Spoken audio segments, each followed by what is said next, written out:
All right, boys, it's time to talk about it. Yu-Gi-Oh! Duel Links. What can we do to save this game? What can Konami do specifically to save this game? I'm gonna be honest with you. I didn't really expect to ever have to make this video, but I get that ask this question maybe unironically 20 times a stream. People will say, what can Konami do to bring back Yu-Gi-Oh players for Duel Links specifically? Because it's no secret at this point, if you look at every measurable I guess statistic that we have access to, which would be Steam and the community tournaments, we can make an educated guess that the game has lost about 60 to 70% of its total player base that has decided not to come back to the game. Now, this, of course, doesn't take into account how many people play on their phones or anything like that, but from what we can tell, that's about how many players have stopped playing Yu-Gi-Oh! Duel Links. This is not an arguable point. This is just pure fact. Before Master Duel, there was 12,000 concurrent players or so on Steam. Now you get barely 3 to 4,000, so it's somewhere between 60 to 7% does not play Yu-Gi-Oh! Duel Links anymore and has not come back to Yu-Gi-Oh! Duel Links, even with the honeymoon phase, as some people call, of Master Duel ending, right? And a lot of people ask me, especially when I'm streaming, well, okay, well, how do they get people back? What are the keys? Like, instead of just complaining about Yu-Gi-Oh! Duel Links being bad, what can we do to bring people back, or what can Konami do to bring people back to the game? And I just wanted to share some of my thoughts and some of my ideas as to what they could do. In my opinion, if they do even one of these three, they could bring the game back into a pretty healthy state. If they do all three, they would be able to actually get all of their players back, and they'd be able to peacefully coexist alongside something like Master Duel. Before we get too far into it, though, speaking of ideas, that is the theme of today's sponsor. Boys, today's video sponsor is Lego Ideas, an official Lego-supported website that tries to bring in fresh Lego ideas into their official IP, even if they are third-party supporters. And specifically, we have Zero Helix's Dark Magician versus Blue Eyes White Dragon on a Millennium box. Look at this. This is insane. I don't know if you guys were Lego kids growing up. I definitely was. And if I saw something like this, 100% I'd be asking my parents to try and get this for me as soon as possible. This looks really, really cool. You have the Dark Magician, the Blue Eyes, very, very relevant if you are a Yu-Gi-Oh fan, or if you have younger kids that are into Yu-Gi-Oh, this could be a very nice product to get them. Now, Lego Ideas do need about 10,000 supporters. You can see here we are at 3,200 supporters with pretty much a whole year left to get the rest, so I have no doubt in my mind that we could easily get this, and it is completely free to sign up and make an account and put your support towards something like this. So if you're into Legos, or you want to do something like this, you want an official Yu-Gi-Oh product to come out, even if it's third party, they will negotiate on your behalf as long as we get that 10,000 subscriber mark. You just got to make a new account. It's completely free. You don't have to put your credit card down or anything like that. You go in, you support, boom, you are done. So definitely go check it out. Thank you so much to Zero Helix and Lego Ideas. Back to the video.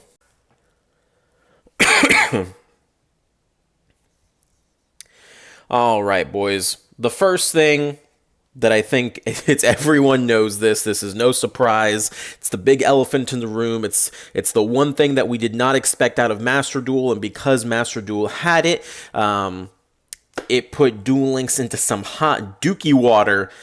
Duel Links is way too goddamn expensive to play. It is far, far, far too expensive to play, and Master Duel has pretty much opened a lot of people's eyes to that. Even like a lot of people were saying it before that the game was too expensive, but now the game has kind of been exposed for being the cash grab that it is.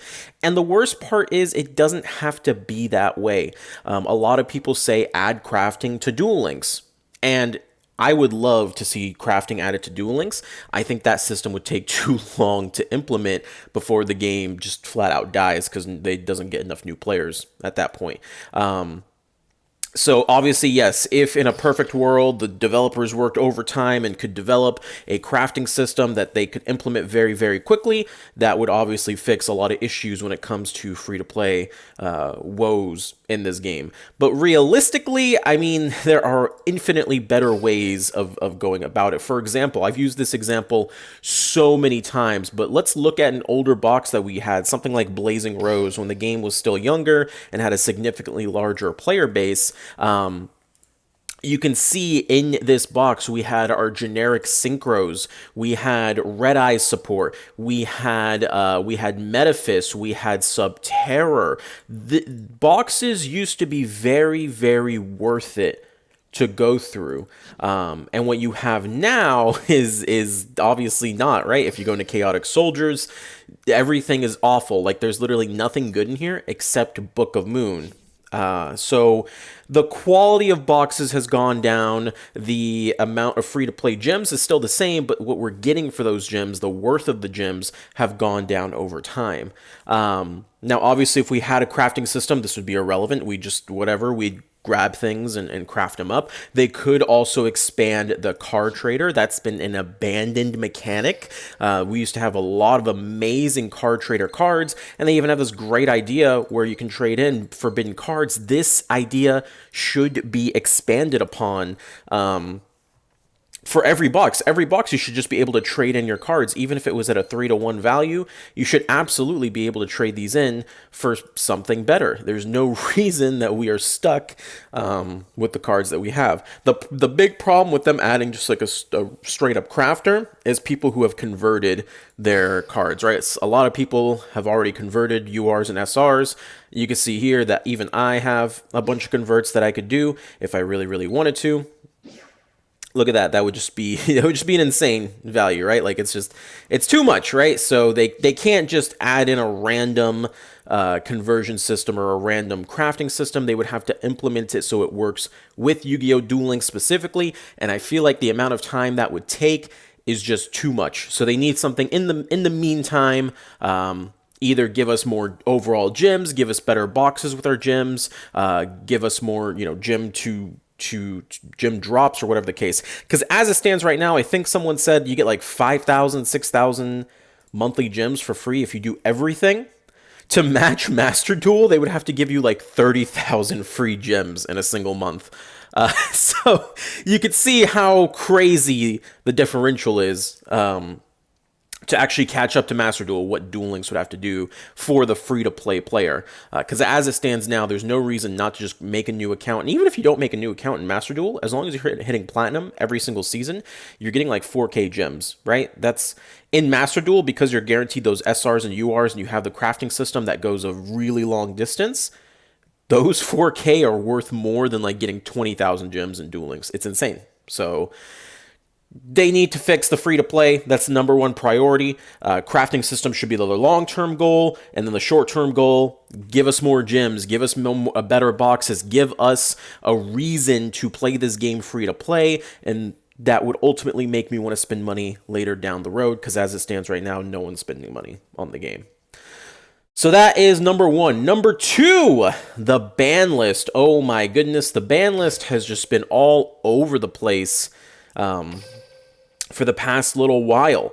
And I'm going to be honest with you guys, Duel Links as a game, it feels, it's very shallow, right? Especially once you've played Master Duel, you start to see how little there is in Duel Links compared to Master Duel in terms of like outplaying someone. In Duel Links, most decks have 1 to 2 lines of play, sometimes 3 if you're super lucky and you have like a side deck card that does something spicy in your deck. But most times you only have like 1 or 2 lines of play. If that fails, you go to the next game. It is what it is. Not much else unless you have a back row card to deal with it. In Master Duel, you have like 15 lines of play for a single deck. It takes you time to learn a deck, right? So one could easily say that competitive Duel Links is not really something that Konami should be forcing. It should be just something community wants to do as kind of like a beginner circuit, if you will. That being said, this is way too many cards banned for how this game should be, right? We did a unbanned tournament many months ago, maybe like a year ago at this point, where I unbanned literally everything except Alistair and the Dark Lord cards, right? We kept the Dark Lords banned, we kept Alistair banned, and you know what? That metagame that we had was extremely competitive. Multiple decks, very diverse decks, all topped, because again, this game is extremely shallow. Even the hardest decks we've ever had to pilot are extremely shallow. So as long as everything has a proper win condition, everything is balanced. And you would even say, oh my god, but Rye, what about Grass is Greener? That'd be so broken. No, even Grass is Greener was legal and it wasn't broken. Do you know why? Because there was other naturally 30 card decks like Crystron's that was just balancing the decks that wanted to play Grass is Greener. That's just kind of how it came down to. So I would love to see just a better ban list, right? A ban list that is not worried about, UR cards can't be banned or can only be limit 3'd or the dumb rules that we have in Yu-Gi-Oh! Duel Links. Fuck all that, man. If there's a problematic card like Alistair the Invoker was released too early and Yu-Gi-Oh! Duel Links can't handle it, ban that shit and move on with our lives. There's no reason for things like Neo's Fusion or Black Wings or Cyber Dragon or Kawaki or Kawaki or Karakuri or all this other shit shouldn't be banned. Why are Onomats still banned? It was a broken skill, it got fixed, now they're an irrelevant deck. Why is that still banned? Do you know what I mean? Six Samurai, even at full power, wouldn't do anything in our metagame, and it's still banned. It's just one of those things where the game is extremely simple, and having such a large, restrictive ban list, especially in the way the ban list works in Yu-Gi-Oh! Duel Links, it's very different from Master Duel, where it's not like, oh, this is limit 2, so you can play 2 copies. No, it's like, you can only play limit 2, so Econ or TTH, that's going to be what you pick up, right? So I don't know. I think they should just they should do a massive overhaul of what's banned. There's only 4 cards in this game that actually need to be banned. Everything else needs to be completely unlimited. This is the gateway game into the grander scheme of Yu-Gi-Oh! Do I think that's how it should be? Not necessarily. I think what was always cool about Duel Links was being able to play certain decks that didn't work in TCG, like Fur Hires or Cyber Darks or whatever. They never worked in TCG, so it was cool to see them in Duel Links. So I would love to have kind of that, like Warrocks and all these other archetypes that failed in TCG come over here. But if Konami wants to proceed with this mini anime style TCG, then just unban everything. I'm tired of seeing archetypes, especially when it's stuff that you purchase with money. And I think the biggest offender to this, everyone would agree, would be Witchcrafter. There is no reason for Witchcrafters to have come out, be as good as they were, and then 1 month later receive that ban. It is such a huge blow to morale when you see a card come out, a deck come out, an archetype come out. I don't care if you fucked up, Konami. You can't ban it right away. That's silly. So we need a massive overhaul of the ban list. Unban this shit. 80% of this stuff should be unbanned. And if anyone says otherwise, they're not playing this game for the right reasons. They need to go play Master Duel if they want a more competitive setting. Because Duel Links is not a competitive game. We made it competitive via the community, which is fine. Nothing wrong with that. But we shouldn't sacrifice what the game is actually about to do that, right? I think that's fair. And I think lastly, we need the new world faster. So usually we get a new world every year at the end of the year. And I don't think it'd be a good idea for Link Monsters to be delayed, because I'm assuming the new world's going to be Link Monsters. I don't think it's a good idea to delay them until the end of the year. I think it's going to be, maybe cut it down to a 6-month waiting period would be better, because having Link Monsters, first of all, would be amazing for this mini anime TCG that they're trying to build up. And Duel Links could be in a position where it could be if you can't play Master Duel because it's too complicated for you, start in Duel Links. Duel Links will teach you about XC, Synchro, Links, all that, and then you can transition back into Master Duel. So then you actually have a purpose to play both games. So that's number one. Number two, the new world's always hype, right? The most concurrent players we ever had on Yu-Gi-Oh! Duel Links was actually when Arc 5 came out. So New World will always build up anticipation for the game, even if it is dying, which it currently is. It'll always build up some level of hype.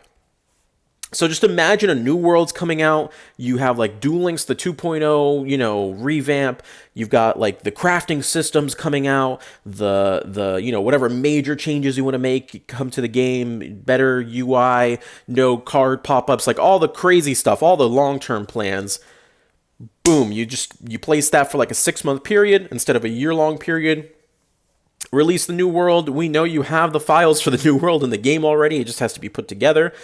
Spend some effort, spend some time making that new world viable. If I'm being honest, they don't even add that much during the new world patch to justify waiting a whole year. So I think it would be a good usage of time to just speed up the new world launch. That way you can release your crafting system, release whatever else you want to release into the game sooner. So that way, because I'm going to be honest, I don't think this game could survive a year in its current state. Maybe if it does the other changes, it could survive the year. But I think getting that new world ASAP as soon as all these changes are ready to come out and getting it done as soon as possible. So that way we have all the summoning mechanics that Yu-Gi-Oh has. I think that would be just very, very, very good for the game because then it could truly be the mini TCG that Konami's trying to make it be. And that's pretty much it. Those are all my ideas I honestly believe if Konami does all three, I think people would come back, especially the first one, make this game more, less pay to win. Because you're not really having fun unless you're paying money in Yu-Gi-Oh! Duel Links, and even then you're probably not having fun because you're getting scammed with the box packs. There are other like smaller issues they could definitely fix, right? Like fixing KC Cup and fixing all that stuff. And that's all like nitty gritty, like more in-depth stuff. I think these three major things are what they need to do to get the audience back, and then we can fix the deeper level things in the game. Because I'm gonna be honest, you can add a crafting system, you can add all this stuff, but without like that hype behind the game, which a new world would bring, no one's gonna care, right? That's all I had. Tell me if you guys agree down in the comments. Let me know if you don't agree with something down in the comments. Peace out, boys. Till the next video.